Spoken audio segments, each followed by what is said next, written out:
Ready? Ready? Are y'all ready? Cause it's real talk. It's real talk. Tabby, Tassie.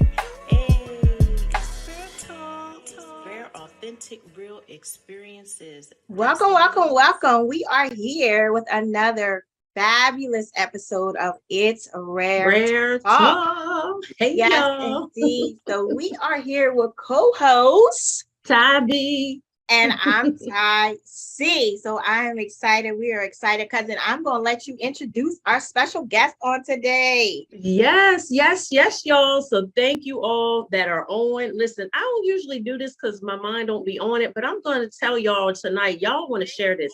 You want to get your cousins, you want to get your brothers, sisters, get everybody on here tonight because we have such a special guest. We have been, I don't even want to use the word excited, but we have been looking forward to this episode. Like me and cousin were texting, like, this is going to be good. Like, we just knew that this episode was going to be so good. Like I said, we've been looking forward to it. We were talking earlier about this young man, even comments and people were sharing the post, that he was going to be sharing his story on tonight. I'm walking through the store with tears and I mean, just so elated, just so joyous about this young man who I had the pleasure of working alongside a couple of years ago. And so, y'all, I like to introduce to some and present to others, none other than Mr. Andre Childs. Welcome. Welcome, welcome, welcome. We are excited. Cousin, thank you so much for the connection with Mr. Childs, and Mr. Childs, once again, we just want to thank you for being here. Cousin is exactly right. When I think about the topic that we're actually going to be talking about tonight, like there's a lot of different pandemics that's going on in the world today, but addiction has been a national problem for a long time. Yeah. COVID came in and COVID made its name great and as far as like the headlines on television and media and all of that. But addiction has been, listen here, an issue for a long, long time. It has affected so many different families in so many different ways. And so just to know that Mr. Childs, you have celebrated 5 years in recovery melts my heart. And I have to be perfectly honest with you. This subject area right here is very dear to me. And it's very dear to me, not that I have actually experienced it personally, but coming from a job of 7.5 years of working with individuals who have been battling this for years. I always took my job very seriously. Right. And so to be able to talk about this matter tonight on It's Rare Talk, listen here, I am elated. I am excited. I am excited to hear your story. I love what God is doing in your life right now, right? And so, cousin, I know that, you have this thing where you talk about, we see a person's now, right? But every now has a then. And so Mr. Childs is here with us today to take us back to his then. And so I'm excited for his transparency. I'm excited for the support that he has had along the way. Andre, that's absolutely amazing. But once again, I'm excited that he made it out, cousin. And I'm glad that you two have an awesome connection. Yes. And once again, just excited to have him on the show. Yes. So welcome, Mr. Childs. Thank you. So we're going to ask that you would take us back to wherever, if you want to do the childhood or teens. Tell us how you were as a kid, if you were quiet, rambunctious, whatever. Give us a little background. Yeah, as a child, I very athletic, played sports, basketball, football, ran track, and wasn't quiet. I definitely talked a lot. But like I was thinking about it, back from 8 to 14, I was like my life was very good, playing sports, getting good grades, going to school, just doing everything I was supposed to do. And I felt like when I got to, even through high school, you know, 9th, 10th grade, 11th grade, I was real little. So like I just kind of stayed to myself a lot. Yeah. Played sports, stayed to myself because my sister, you know, she graduated in 2004, went to Hampton University, was always making honor roll, dean's list. Like, so I felt like, man, I have to stay on top of myself because like, you know, she out here like doing her thing, and things didn't end up that way. And sometimes I sit back and I ask myself, you know, maybe I didn't feel like I was good enough. You know what I'm saying? And that's maybe what transpired to send me in the wrong direction. So, you know, my childhood as a young child, everything was fine. My teenage years is when things started to take a turn. Okay. So how about senior year? Did you graduate or I graduated high school, you know, played varsity football, running back, defensive back, played basketball, and I even went to a JUCO college in Oklahoma for 2 years. And I feel like that is when I realized that maybe I might have an addiction problem. I didn't know nothing about addiction, narcotics, Alcoholics Anonymous, but I was in school and I was out like partying. You know what teenagers do, young kids do. You go to college, you party, you get up, you go to class. Well, the difference was I was partying and everybody else was getting up and going to class and I wasn't. Okay. I'm saying, so after being out there for a year and a half, I came back home to Claymont, Delaware, and that was in 2011. And that's really when I had like dibble and dabble, you know, smoking, drinking, doing some pills here and there. But when I came back from college is when my addiction really took off. Yeah. So it went to a whole nother level. Was it because you just had idle time?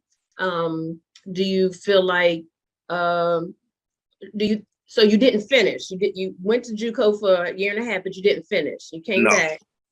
So when you got back, did you feel like, man, what do I do now? Like, what do you think your mindset was at to cause, like you said, the dibbling and dabbling to go haywire, out of control? You know, a lot of the people I graduated with and family members, everybody went to college, graduated, you know, got a degree, or if not got a degree, like had a career. And I felt like I came back to my hometown and I just was in the mindset as like, what's next? Yeah. And a lot of the people that I hung around were, you know, they would have a job, but they also was, you know, in the streets selling drugs and getting high. And, you know, they say, you are who you hang around. If you hang around 9 people that's doing drugs and selling drugs, and you the 10th person, it's probably what you're going to end up doing. And that's just where it started. I would work here and there, but a lot of my homeboys from back home, man, like they got high. And I feel like me, I take things to the extreme. You know what I'm saying? Once I started, it was all she wrote. And like I said, when we get to like now, you know, because you know, once you get into a program, Narcotics Anonymous, you start to do like step work and like answer about yourself. Because back then I didn't know my reason of why I chose to pick up drugs. You know, I also didn't know I was a drug addict. So if I knew now what I knew back then, I mean, I don't know if I would have, but I'm grateful that I went through what I went through because it made me who I am today. Absolutely. I love that. You just said a lot. Right there in what you just said. Like, you said, I didn't know I was an addict. Because a lot of times when we in the midst of something, it's a couple of things: denial, or not just wanting to associate ourselves with something that has such a strong, you know what I mean, look to it, you know. But you said, I didn't realize I was an addict, you know. So let me ask you a question. If you don't mind sharing, what was your gateway drug? What was that first drug that led? Because you said, listen, I take things to the extreme, right? And I've heard a lot of people saying that from working in this field, you know, with other individuals. I've heard that, you know. So what was that first drug that took you into that place of, my God? Yeah. All right. So the first drug I ever did, right? Marijuana, smoking weed, drinking.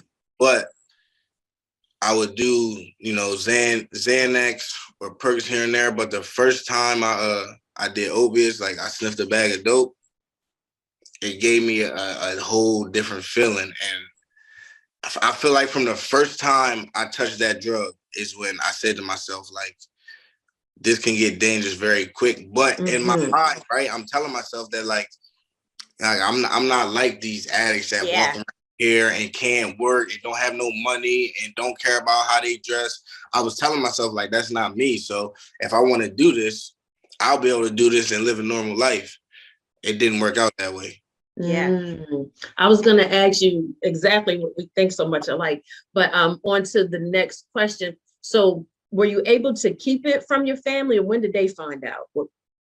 So for a while, I hid it from my family, but like my mom is, I'm a mama's boy. That's my dog, that's my rider, that's my my best friend. And I would come in the house some nights and she would see me and she would ask me like, what's wrong with you? I'm just tired. And but my drug use progressed from sniffing dope to like using needles. I shared about this on my anniversary. One specific time, man, I had left some needles in my closet.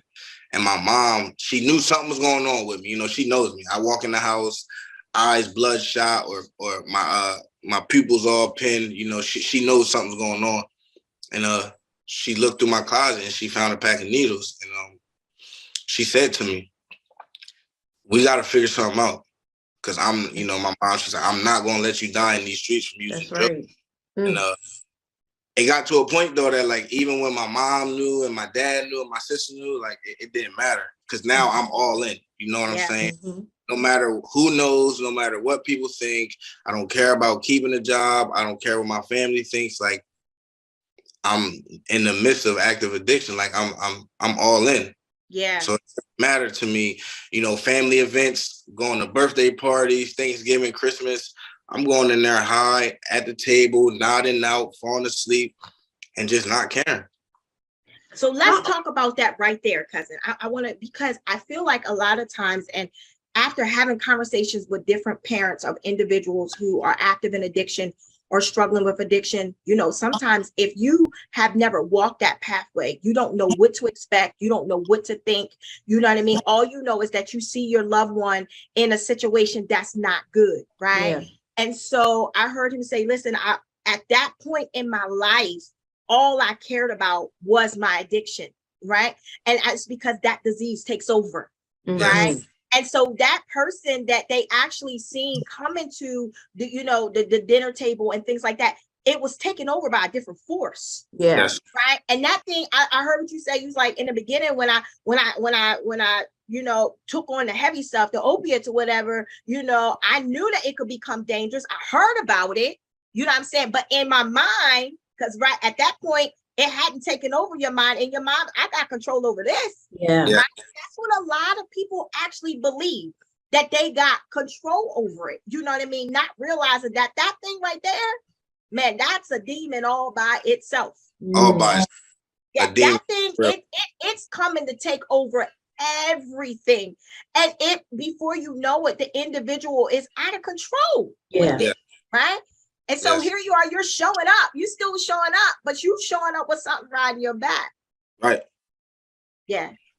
Wow. I was going to ask too, were you working? Were you still functioning like with a job, or was you just like getting your money in the street or whatever? I was working. I would have a job here and there, Okay. I used to work with my uncle cleaning like Wawa floors, and then I worked at Bellevue State Park. Worked there for about 4 months, got fired. Worked at Stanley's, a restaurant. Worked there for about 7 months, got fired. I would have a job, but I could never keep a job because if I woke up one day and I didn't have no drugs, there was no way I was going to work. And if I did go to work, I would try to find a way to either leave work and go use, leave work and go find some money, steal some money and go use. It was just, I couldn't keep a job if I didn't have drugs. I couldn't do nothing in life. But like she was saying, it was really a demon that took over my body. Like if I wake up today and I don't get no drugs in my body, I will not be a productive person. It had you like that. And so what's your age range during this time? I would say when I was deep in my addiction, 19 to 25. Wow. Wow. 19 to 25. Okay. Mhm. Okay. And so during that time, did you ever seek out like try to get any help that, I know your mom was on you and your family, but did you ever go into a facility at that time? Did you ever try, how, because sometimes somebody would try something for 30 days and that didn't happen. So did you try anything?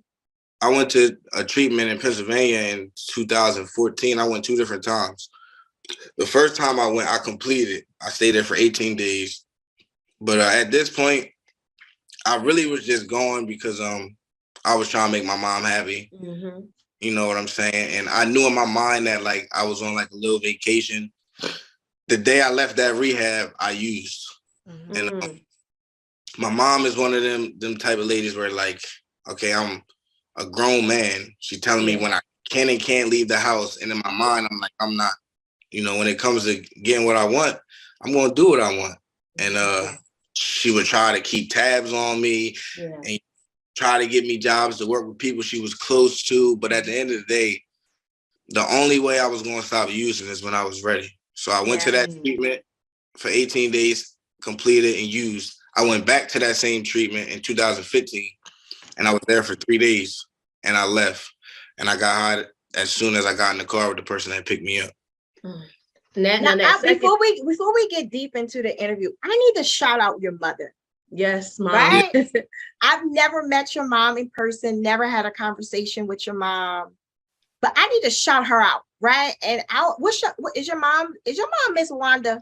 Yes. The reason why I want to say that is because like I told you prior, I was reading the comments on our Facebook page, and I can tell that your mom loves you. 100%. I can tell that your mom is one of your biggest cheerleaders. And from a mom to a mom, I get it. Yeah. Right? All she wanted to do was protect her seed. That's it. Right? And she was riding with you. I want to tell you something. Consider yourself blessed, because I've seen a lot of individuals whose support system fell off because they couldn't handle the fact that their child was in active addiction. Mm-hmm. And so for your mom to continue to ride that thing out with you to the point to where you are now, listen, Miss Wanda, shout out to you. Shout out to you. And so I just wanted to stop and say that and give her flowers. Wow. She's here. I'll add to that, because working with Andre, I know he loves his mom. He loves his mom. He's very family oriented.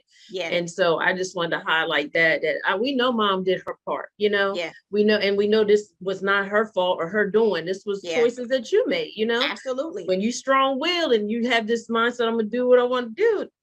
That's, what I'm saying? Because even us, I guess we could call ourselves mama bears, because our kids are grown. My youngest is 16, but I'm still like that. Andre, me and Tonette, our boys they're knocking on 30, but we still like, where you, you know what I mean? Where you at? Because it's a different world, you know what I mean? Yeah. And I commend your mom for that. I'm not losing my son, because that's our mindsets with our boys, you know what I mean? So yeah, that's a lot with that. Yes. A lot with that. But I like what he said, cousin, not to cut you off. No, he said, first of all, he respected his mom enough to try to go, for the simple fact because he knew that would please her. Yeah. But to all of our viewers and individuals who are active in addiction right now, because cousin, we here to throw a line of hope. Oh yeah. Right, Andre, that you are part of the line of hope for individuals who still are part of your then. See, you've crossed over, but it's still some individuals that's still fighting in that place that we're talking about where you used to be. And so what you are doing now is you are physical hope for people to show that I've been there, done that, understand it all, right? But I also know that there is a way out, right? And so, cousin, I like when he said, I went there, because I knew it would make my mom happy, but I didn't go there because I wanted to go. That's right. Right. That's right. So we know that makes a difference in the treatment. That makes a difference in the recovery process. If that's not from your heart, right? If that's not something that you want to do personally, listen here, it doesn't give you that result that you're looking for. Not at all. Not at all. So we want to move forward. We want you to get us to your lowest, like that. I couldn't believe I got here. What was your lowest? I would say I went to Warwick in 2015. So in 2015 was when I'm talking about walking around. I haven't had a haircut for like 7 or 8 months. Track marks all on my arms, on my leg. I'm probably weighing in at like 105 pounds. And at a point in my life where like I didn't want to work, I'm 24, ready to turn 25. And like I'm calling my mom at nighttime, asking her, can she stop at McDonald's and get me a double cheeseburger from McDonald's? Like I'm a grown man with no money in my pocket, not eating, not caring what I look like. If I wanted to go get a haircut, I have to call my dad and try to get some money. I was hopeless. Like I'm talking about down bad, man. And at that time and point, like I didn't really have no hope. Like if I'm being honest, it was times when like I would stick a needle in my arm and like I would hope, maybe maybe this will be it, because I'm tired of suffering and I don't know how to get clean. I went to treatment, that didn't work, and I was okay at 24 years old. That like, man, I'll probably die before I'm 25 as a drug addict, and I'm all right with that. But in all reality, I really wasn't okay with that. I was just so far gone in active addiction that I just didn't want to live no more. Jesus. Jesus. The battle became that severe. Yeah. And I believe what you are saying, you gotta excuse me, because man, this topic makes me emotional, because I want to see people win. I want to see people free, and I want to see people healed. And I believe what you just said is what a lot of people feel on the inside. Yeah. You're speaking, you are able to verbalize now what so many people really want to say. Yes. Right? But you said, I'm saying this, but this is not, there's another part of me saying that I do want to live, but I can't kick this thing. Yeah. This thing is too heavy. This thing has overtaken me.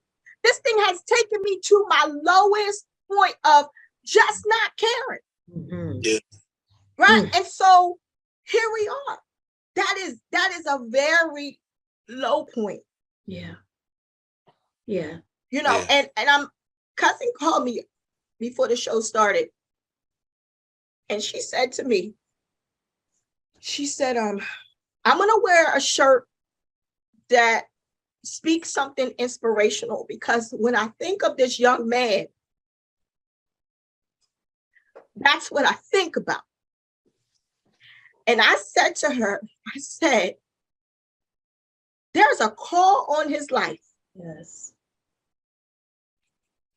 And we're talking about right now where you were at your lowest point. We come to encourage somebody on the day. That's good. You said I was at my lowest point where you say I'm done. Right? Cousin's shirt says, long story short. God saved my life. God saved my life. Yeah. I have many inspirational shirts. But when I was thinking about what shirt I was going to wear on the show, when I was thinking about the show all day long, if I could show you the dialogue between me and my cousin texting about this show, all I could think about was this word right here for your life. Purpose. Yes. Purpose. Yes. Your life is purposed. Yes. That's what your mind was saying, but God had another plan for your life. And so here we are at this point right here, and you're saying, I don't want to. What was the turning point? Where did this shift come in at? I was sitting in my kitchen with my mom and my sister on Easter 2015. And we had Easter dinner, just me, my mom, my sister, and my nephew. And I remember, man, my sister sitting at the table, like she's also one. You know, my mom, my whole family supports me very. But this particular moment, it was me, my mom, and my sister sitting in my mom's kitchen, and I just remember like my sister just crying and asking me like, "Why can't you stop?" She's like, "I don't understand. Why do you have to live like this? Like, why can't you do something different? You've been to treatment, it hasn't worked. We try to come up with these ideas, like nothing's working. Like, I don't want to lose you. I don't want you to die in the streets, but like, why can't you stop?" And at that point, I didn't think she really understood how deep this active addiction was for me. But I just remember seeing my mom and my sister's face, man, in 2015, and I said to myself, I gotta give myself a chance. I had this therapist that I talked to, you know, and I'm always been the type of guy, man. Like, I'm always honest. I'm always open about what I'm going through and what's going on. And she found that treatment facility, Warwick Manor. I can honestly say, even when I went there, right, when I left there, I didn't stay clean right away, but I didn't go back home. You know, I went to that treatment facility. It was about a couple of days before I was ready to leave. And I just told my counselor, man, if I go back home where I'm comfortable, I'm going to put myself with people. I'm going to put myself in the same neighborhood. I know where to go. I can walk there. I don't need a phone. I'm not going to stay clean, and I'm going to end up dying. And I went to that treatment facility in 2015, and I stayed down here. But the disease of addiction is so crazy, right? Because like I still found a way the day I got out of Warwick to go back to Delaware one time, use, and then come back to Maryland to a recovery house. Because I still didn't know if I was ready to stop. Like I would go back and forth, man, so much. I don't want to use, but when that thing is on my shoulder talking to me, sometimes it's hard to shake it off. And 2015 was an up and down year for me. You know, I went to Warwick, I went back home, I went to a recovery house, I got a couple months clean. I think I had like 90 days clean. I got kicked out of the recovery house. I went to another recovery house. I kept using. I went back home, continued to use, then came back down here in October of 2015 because I said to myself, the only place I've ever got any type of clean time was on the Eastern Shore. And I felt like when I went back home after being down here, it wasn't even about like being in a dark place. It was just about the years that I've spent in Claymont, Delaware doing that, and the 90 days that I spent up here clean. And I said to myself, I'm tired of living this way, man. Like, I'm just tired, you know, and now I'm going to go down there and give it 100% shot. You know what I'm saying? I'm going to give my all. I'm going to take some suggestions. I'm going to get a sponsor. I'm going to do step work. I'm going to find some people who really, you know, got some clean time and are really trying to live a new way of life and be productive members of society. And that's what I did. And, you know, my story, relapse is a part of my story, right? Like I had years clean from October 2015 to October 2017, and then I relapsed after having 2 years clean. And even just sitting here thinking about that, man, like I know what I did wrong. I know what happened, because it wasn't like I wasn't happy, you know? Yeah. Those 2 years was the best 2 years of my life. But for me, when I started dealing with somebody back home, and I like kind of like disconnected myself from the program of Narcotics Anonymous, from my the people in my recovery house, my sponsor, my sponsees, and I started hanging back around with the same dudes I hung with when I was in active addiction. But I thought I was okay because I had 2 years clean. And let me tell you something. Listening to you makes me think about how powerful the mind is, right? But then you still had the drugs that's affecting the mindset all the more. You know, they always say a mind is a terrible thing to waste, but the mind is very powerful. That mind have us doing all kind of stuff. But I commend you sharing that part, because a lot of times you know, we can miss detail, and you just shared some detail right there. And like cousin said, we just appreciate your transparency so much. And we definitely believe that you're helping some people. I want to share something with you that I realized about the word recovery, because we hear it, but a lot of times people just think what people have their own, you know, definition of what recovery is. But this is what I found out about recovery. It's about the get back. That's in Latin, that's what it is. It's get back. It's getting back and getting back what we lost. Now, my struggles weren't your struggles. I don't have your story, but I definitely had some things that I had to recover from. So I had to get myself back together, my mind, you know, healing, all that stuff. Everybody has a different journey, and this one just happened to be yours. But I think about how, you know, you persevered, you know, even when you didn't know what that was going to look like, you know, and you could have just quit and gave in. But, and as cousin said earlier, God had a plan. Even when you thought that needle, one of them last needles was going to be it, God said, not so. See, when he has a plan, it doesn't even matter what the enemy does. It won't work. It'll form. It might even manifest, but it doesn't mean it's when God has when you're sealed, like when you're chosen for such a time as this, the enemy he can only do so much. But just the fact that you kept persevering, and guess what? God knew all along that heart. He knew your mind was doing its own thing, but he knew deep down you really didn't want to die. Like you thought you did, but inside you really didn't want to go out like that. Nah, you didn't want to go out like that. And so I'm just so grateful to God that I was able to, you know, work alongside you. So we're gonna move into, you know. Hold on 1 second, cousin. I just want to share one. I listened because words mattered. Yes. I listened to him say, I went to rehab because of my mom. Mm-hmm. And then I got to a low place. And then I heard my mom and my sister. I heard. Then I heard him say he got to talk with himself. Yes. Mm-hmm. I'm tired of this. Yes. Mm-hmm. For all those that are watching and viewing and want out, you got to have a conversation with yourself and mean it. I heard him say, I want out. Mm-hmm. And then he started to seek out places of his. See, once you have that mindset, once he was ready to shift, didn't say the opposition wasn't going to come, right? But he was ready to shift. And then I heard him say he went, and then he realized he couldn't go back. To the same. He was able to identify some triggers, yes. some red flags. I can't go back home. If that place is not safe for me. It's true that you really do have to change people. You do, places and things. Yeah. It's necessary for survival. Very. Right? He wasn't strong enough to go back to those places yet. And now he's starting to admit some things to himself. Mm-hmm. Now he's realizing he's now talking to the man who he sees in the mirror. Yeah. Right? And now we're starting to see results. Yes. Did he fall? Yeah, he fell. Mm-hmm. But he was able to say, okay, wait, I see why that happened. No longer making excuses. That's right.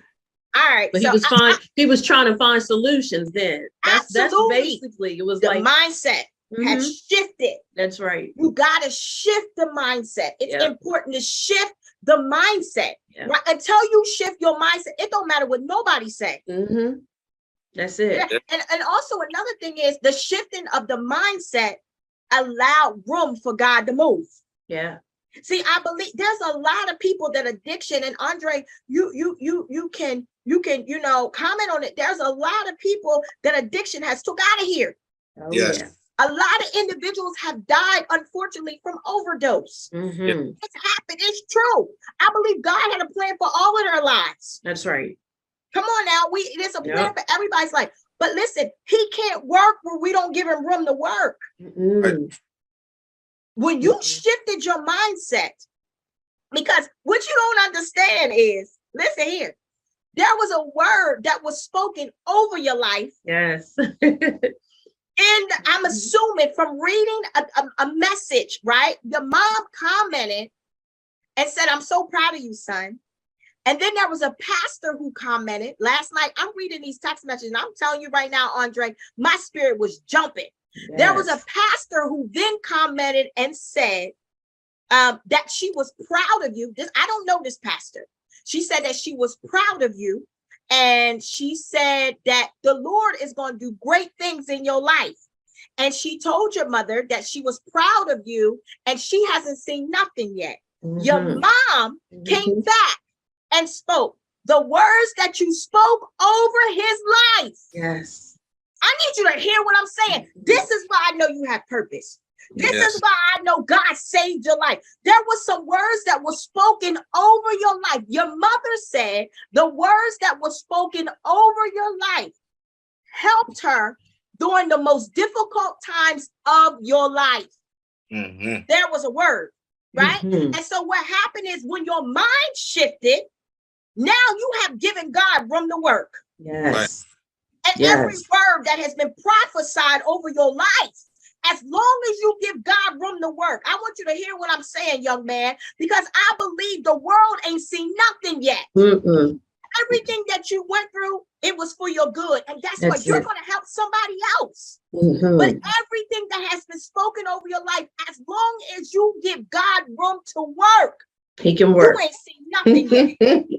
You have not seen nothing. I want you to hear what I'm saying. You have not seen nothing yet. Yeah. This is the beginning of great works for you. Yeah. And everybody does have a yet, but the yet is based on your yes to God. Your yes, because he doesn't force anything. Right. You know, and as cousin said, your ministry may not be behind no pulpit, but you definitely got a street ministry and on the court. That's because you sharing your testimonies, helping other people. You know what I mean? You saving folk when you open your mouth. That's why you can't be quiet. Right. You can't be quiet. So when I called you, when we were talking about our shows and our topics, so we're strategic. We don't believe in just doing anything just to be doing it. That's not where we're at. Everything that we do has to be purposeful. So when we were talking about one of the topics was recovery, and we were like, who do we, you know, and God instantly put you on my mind. And so cousin asked me like how many years you have been clean. And I told her, and she was like, are you sure? I said, all I gotta do is ask. I'm gonna ask. And so when you responded back and you called me, you was like, with no hesitation, yes, I'm ready. I'm gonna do this. And let me tell you something, because you did this, this is another leap. You're overcoming all the more. Every time you share it, you are overcoming. And I love when you were talking about the steps in the step program. So that's what every day is. It's one step at a time. It's not about getting to the end right away. It's step by step. And you definitely have a calling, and you definitely matter. And I just think about your now, because working with you, and I didn't grow up around you, only knew what you shared with me, but working with you, I seen, you know, how you were so family oriented. You would bring your nephew on the trips and stuff like that. And, you know, just being hands-on with the kids, very manneral, you know, you have your mannerism. Like, so I know mom put in that work. You know, you were a gentleman. And I wanted to publicly say that you were a gentleman. We worked in close proximity. You were a gentleman the whole time. And the only thing I would want you to change, you can drop the miss and call me sis, okay? Because she's like, oh, don't make me feel so. just call me sis, okay? Okay. Yeah. But I got you. I've been able to experience your now with you, working with those, you trying to save them, telling them your story. Yeah. You know what I mean? And so I'm just so elated that this is just a step. You know, you're going to have more opportunities to share. You're going to have more opportunities to be a light and a witness. And we definitely want to bring you on board for some things that we desire to do. So, cousin, I'll let you go, because I'm feeling like listen, so I want to talk about his now. So we heard about that last time that you used, and you was able to identify why, and you realized you had went back into some old places. Take us from that point to now. All right. I celebrated 2 years in October 2017. It was like the second week of October. Then I relapsed like November 1st or something like that. And my relapse was from November to December 6th. My last day using is December 6th. And I'll never forget it because, you know, I was going back and forth down 301, going to Delaware. And I was driving back. You know, it's like an hour, 45-minute drive. I'm driving back, no music. I had used, and I just was driving on the highway doing about 45 miles an hour, man, no music. with tears coming down my eyes, asking myself, how did I get here? I know how I got here because I know how I got the 2 years clean that I got, and I stopped doing what I was doing when I was in recovery. So I know how I got here. And I picked up the phone, I called my sponsor, and I'm like, man, listen, I'm driving back to Maryland. I need to move back in the recovery house. I give you my phone, I give you my car keys, I give you my wallet, I give you everything I got. And I mean, I don't want to do this no more. Like I'm ready to get back to being happy, you know, and loving myself again. And that's what I did. December 7th, I moved into recovery house. That was in 2017. I've been clean ever since. And I came back with the same intentions, man, of like going to meetings, going to IOP, getting a sponsor, doing step work, reading literature, reaching out. You know, I already had a network because I had some clean time before, and just taking it one day at a time, you know. And over the years, over the last 5 years, man, as y'all know, you know, I had a son who, man, on my worst days, clean, man, like, you know, because life is not always easy. You know what I'm saying? Just because I got clean does not mean that every day is going to be great. And that doesn't mean that I'm not going to think about using. You know, I used to ask myself, like, man, with the clean time that I got, like, if I share about I want to get high, like, are people going to judge me? But at the end of the day, like, I'm a drug addict. I'm just in recovery. Yeah. I got 5 years clean, so the thoughts still won't come, but thoughts aren't facts. You know what I'm saying? Like, I can think about using, I just don't got to act on it. And if I go into a meeting and I share about it, usually the thought goes away. And as long as I don't obsess about the thought, you know, think about it for a couple minutes. All right, come on, man. Like, we're not going back to that, you know, and keep it moving. But even on my worst days, man, like that little boy that's in the living room with my girlfriend right now, you talking about motivation. Of course, like, I did this for myself, right? Like, when I came in here this last time, I'm like, I'm not doing it for my mom. I'm not doing it for my friends. I'm not doing it for nobody but me. You know, I want to be clean. But today, like, it's not just about me. You know what I'm saying? Because like, I got to show up as a father, you know, as a friend, as a brother, as an employer, but most importantly, like, for him. Because y'all know, man, a lot of kids grow up without fathers. Yeah. And one thing that I'm not going to let happen is Baby Dre grow up without his dad, or Baby Dre see his dad in active addiction, because he don't know that guy that was in active addiction, sticking needles and smoking crack. He's never seen that guy. And he don't have to. No, he doesn't. That's good stuff. Doesn't have to. And I honestly believe, man, that like where I'm at today in my life, like, as long as I continue to do the things I need to do, he's never going to see that person. Wow. I love that. I love that. And I got to see him before we got on. He was like, who's that? He's so cute. He is so cute. So let's share a little bit more about your support system, because we one of the things we were talking about earlier is a beautiful thing to have it. Everybody doesn't have it. And, you know, we wind it down, you know, to the end of the show, this interview, but to have that, as Cousin was saying, everybody doesn't have that. How does that make you feel? How does that make you feel? Makes me just feel loved, you know, and it also reminds me that, like, the things that my mind was telling me when I was in active addiction wasn't true. You know, that was just me being caught up in the grips, because I could easily say, like, oh, my family don't care about me. My family doesn't love me, so I'm gonna go get high. Like, nah, that wasn't the case, because as you can see, like, my family shows up. I got NA family that's not intermediate family, but I mean, they show up on a daily basis. When I celebrated 5 years clean, man, my family it was like 30 of them that came down here to drive 2 hours to Cambridge, Maryland, to sit in the church and listen to me share my story. Wow. And I truly believe that if it wasn't for my Narcotics Anonymous network, man, like, the guys in my network who I can get vulnerable with, it's been multiple dudes that I'm talking about, I've like real tears cried on their shoulders, or vice versa. And, you know, as men growing up or coming in Narcotics Anonymous, we got this mask on that, like, oh, we can't get vulnerable with another dude. We can't cry to, you know, they'll think we're soft, but like all that, for me, that was just a mask, man. Today, like, all my homeboys in Narcotics Anonymous to tell you that I go in the meeting, I share with them, I share in the meeting, I cry on their shoulders, I cry in the meeting, because like at the end of the day, I'm willing to do whatever it takes to get another day clean. Yeah. Yeah. Yeah. One day at a time, man. That's all we're required to do. That's it. When we try to live more than one day at a time, that's too much. Yeah. That's all. It's too weighty. It's too heavy. Even for those who are not struggling with addiction, all we are required to do is live one day at a time. That's it. One day at a time. And so just know, we encourage all of our listeners, just know if you have that support system, reach out to them. You know what I mean? You don't have to be islands. Yeah. I said, pick the phone up, call somebody. Exactly.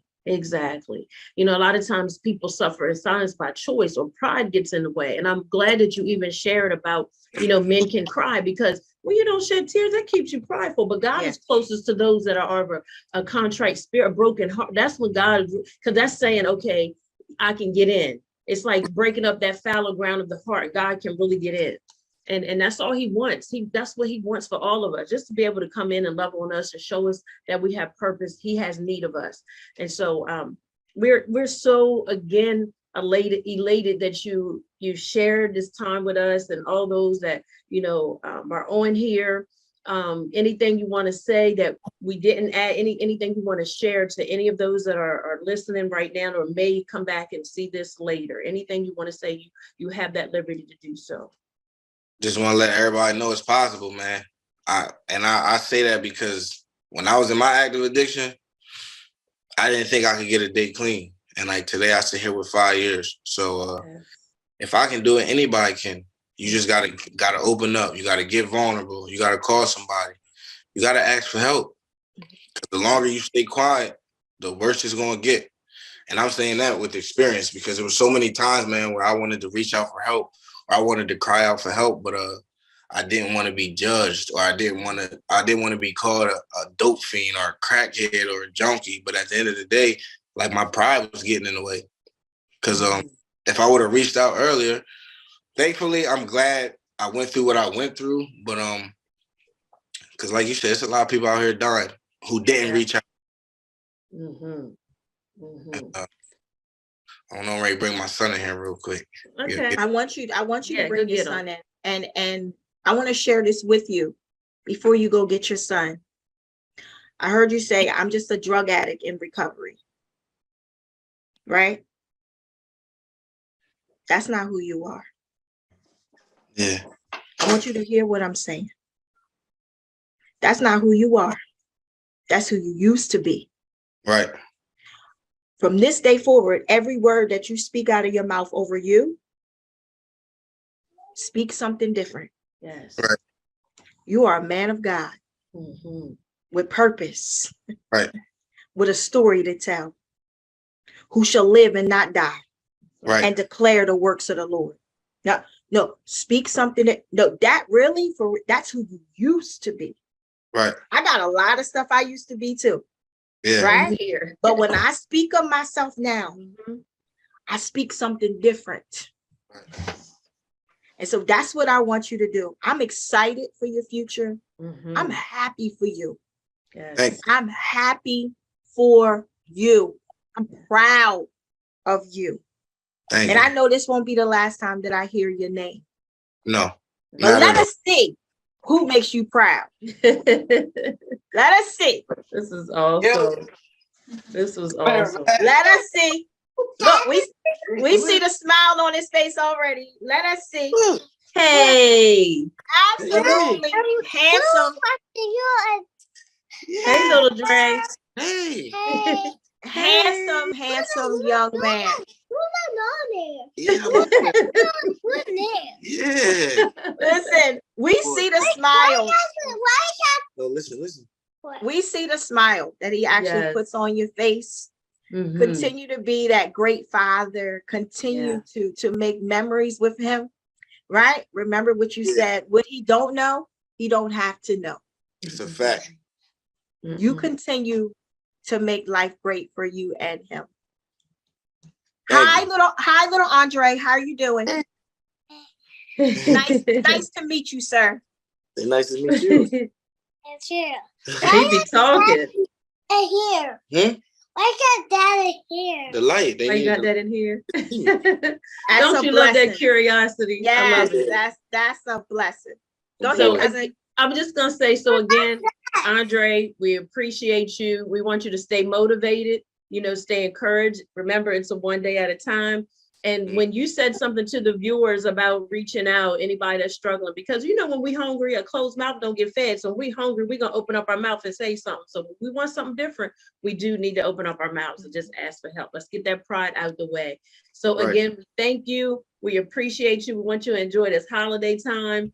Love on your family. Tell your mom we said hello, because next year, Lord willing, when we host our live recording, we want you in the place. We want you to bring Absolutely. your family. We're Okay. gonna have some things for you, so we will give you details. But reach out if you ever need us. We appreciate you so much. Absolutely. Until next time, y'all. It's Rare Talk. Hit us up at itsraretalk@gmail.com. Follow us, share. Y'all share this. This was so good. This was so good. Until next time. I truly appreciate y'all. Absolutely. Listen here. Keep doing it, man. I got you. Keep doing it. Keep doing that. Proud of you. Until next time, it's Rare Talk, y'all, where everything is rare, authentic, real experiences. We are so grateful for the interview with Andre Childs. Until next time. That's what it is, y'all. Be blessed. All right. Ready? Are y'all ready? Cause it's Rare Talk. It's Rare Talk. Tabby, Tassie. Hey, it's Rare Talk. Rare, authentic, real experiences. That's what it is.